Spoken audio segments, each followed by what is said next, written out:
BB न्यूजमध्ये आपले स्वागत आहे।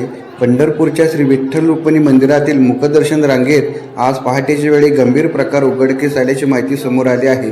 मंदिर समितीकडून मनुष्यबळ पुरवण्यासाठी BVG कंपनीला टेंडर देण्यात आले असतानाही संबंधित कर्मचारी वेळेत हजर नसल्याचा आरोप केला जात आहे।